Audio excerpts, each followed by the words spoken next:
Welcome to Theologic. I'm Sean Mustian, And I'm Zach Packey. and today we bring you another Theobite. And I'm excited about this one because it kind of taps into my own history, if you will. So, about 15 years ago, I think, I was living with my pastor at the time over in South Dakota. It's a very temporary situation, but during that time, I came across a statement in the Sermon on the Mount that puzzled me. And so, since I was living with my pastor, I found him in the living room and just began to talk with him about this particular command that Jesus had given, and one that once I read it, I believe we all will be familiar with. But my question to him was, how do we obey this? I could see it was a command, but the application part of it, I wasn't exactly sure how to carry out. And my pastor just very kindly and thoughtfully just explained to me that the command was dealing with our fight against temptation and sin. And that's really the reason I want to look at this today. It's that very fact that as Christians, we should want to fight against the sins that war against us, our own passions that are inside us, that war, and also the temptations that we might have opportunity to distance ourselves from. But again, the question is, how do we do this? And Jesus, in the Sermon on the Mount, does give us a word of instruction. As a matter of fact, it's a word of instruction that he would repeat later in Matthew 18. But for the time being, let us hear from this particular portion, chapter 5, Matthew 5, verse 27 all the way through 30. Jesus says, "You have heard that it was said, 'You shall not commit adultery.' But I say to you, everyone who looks at a woman with lustful intent has already committed adultery with her in his heart. If your right eye causes you to sin, tear it out and throw it away. For it is better for you to lose one of your members than that your whole body be thrown into hell. And if your right hand causes you to sin, cut it off and throw it away. For it is better that you lose one of your members than that your whole body go into hell." So the question I came away with, as I mentioned a moment ago, that almost 15 years ago, was how do we obey this command? It's quite severe, it's quite significant. I would, for the time being, as we look at a difficult statement from Christ, a hard saying, I want to give this brief answer and then unpack it. When we consider these very sharp words from Jesus, we see that we need to take severe steps, and as many steps as are needed, to deal with temptations as well as the instruments or the cause, to use Jesus' word, towards sin. Let's think about the text for a moment. When I say taking severe steps, Jesus talks about tearing out our eyes, cutting off our hand. And when I say that we need to take as many steps as are necessary, Jesus doesn't just say, tear out your eye, cut off your hand. He says, cast it away from you. Get it away. Whatever that thing is that is leading you towards sin, as being a means of sin, get it away from you. And so the question I want us to consider right now is, what is leading your heart away from holiness? We need to ask this for two reasons. One, this is how we begin to answer the question, how do we obey this command where Jesus in his words say, cut off your hand, tear out your eye.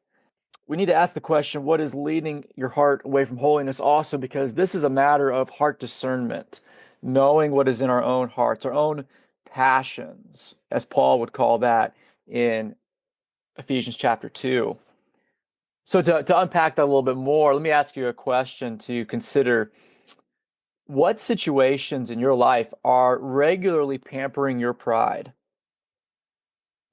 Do you find areas in life where selfishness is being allowed to slither around unchecked?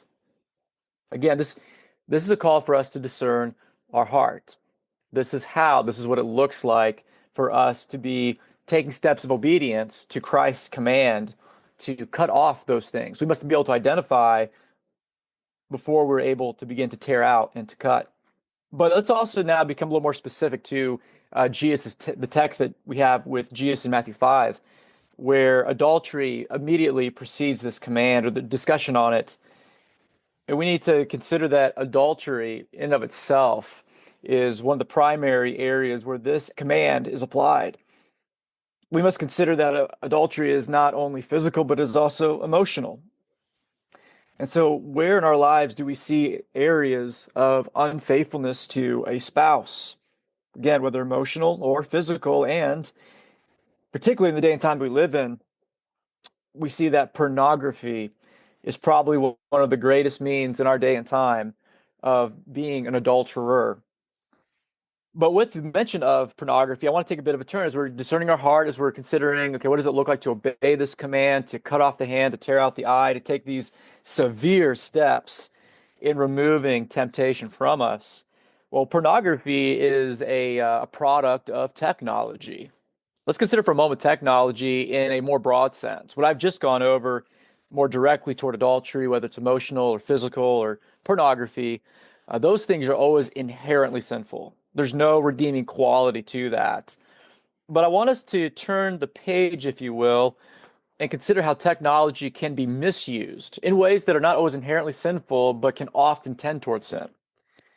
So let's consider three areas of how technology might be this thing that needs to be cut out, maybe needs to be torn away. Are you wasting, are you losing mental energy to the death scroll? That I can't say classic because that's been around long enough for that, but that activity that too many of us lose God-given energy and time on, minutes of our life to just scrolling mindlessly through a screen. A moment ago we mentioned pornography, but let's consider that from a different angle. Lustful images on social media. Now, there's no redeeming quality to that, obviously. But again, sometimes we can tell ourselves that those images on social media aren't really sinful because they're not pornography proper, but we're being led toward lust. Are we putting ourselves in spaces like social media where we may be prey to temptation?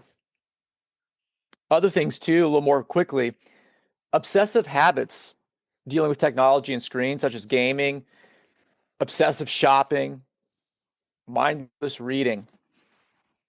Again, social media, the use of a phone, shopping, gaming, in and of themselves are not inherently sinful, but they can definitely tend toward that. And we need to be aware of how we're using those as to what actions we need to take to separate, to cut, to tear out, as the words of Christ command us. A couple other things very quickly for us to consider about the need for cutting away. Are there relationships in our life that regularly encourage us toward evil? Do you need to set up boundaries? Do you need to cut off some relationships? Idols, as well, of monetary success and luxury. In short, we must stop letting our hearts meditate on godlessness. By godlessness, I don't mean wickedness. I just mean things that are without God. Again, we think about the use of social media, the use of technology in general, where we may be using it in a way that doesn't seem overtly sinful, but is it turning our heart Godward, or is it a godless use of that? And thus, we're leading our hearts to meditate on godlessness. We need to starve these kind of temptations while also, in turn, feasting on God by communion with Him in His Word and in prayer. And by this, reorient our heart, and I emphasize heart, by feeding it well.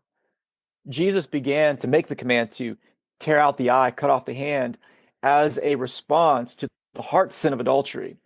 These are hard issues, and we need to reorient our hearts by feeding it what is good, the Word of God, prayerful meditation.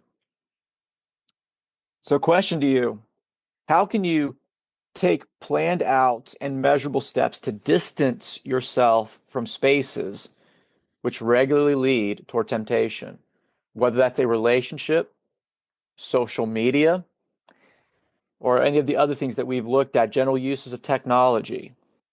So with this, let's consider the final principles of Jesus' command very quickly, much quicker than we've looked at the beginning of his command.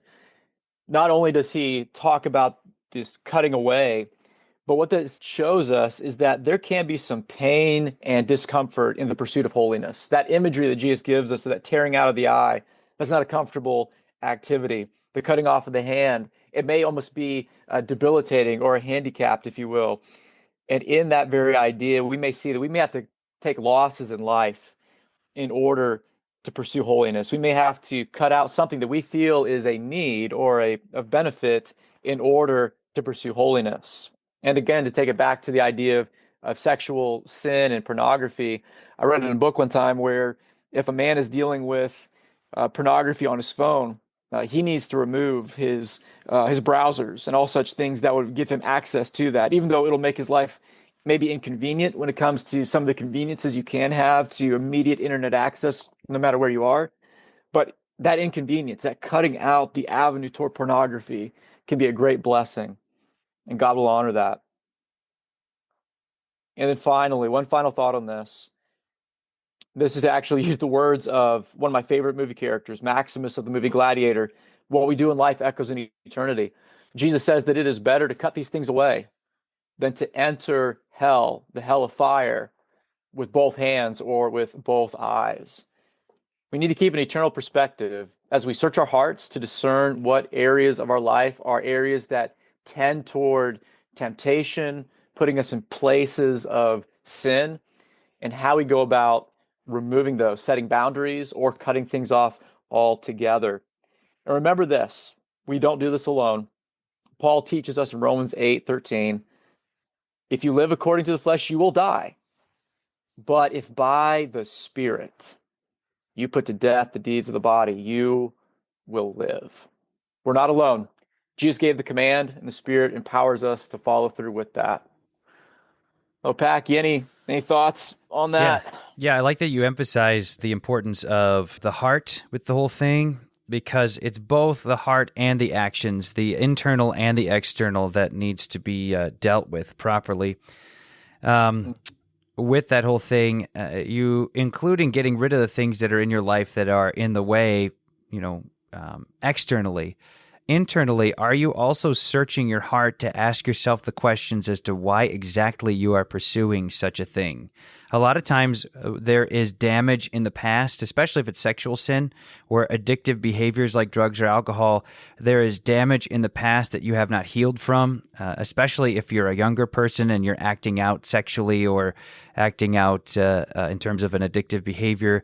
There's often resentment toward parents. There's the two things that often get in the heart of the person is resentment. They're not forgiving others, and therefore the Lord is not forgiving them, and they continue on pursuing sin. Or the other end is not understanding the heart motives, and you're not confessing your sin after you've understood what you've actually done. Failing to forgive and failing to confess, not like a flippant, I'm going to throw this up to heaven kind of thing, but an actual confession of what you, after you've really understood what you've done. Those two things are very cathartic, spiritually speaking, and they will lend towards a removal of addictive behaviors as the Lord works in you by the Spirit and you put to death the deeds of the body. All right. Well, guys, thank you for tuning in again. And may this be a blessing to your hearts and informative to your thinking on your walk with Christ. God bless.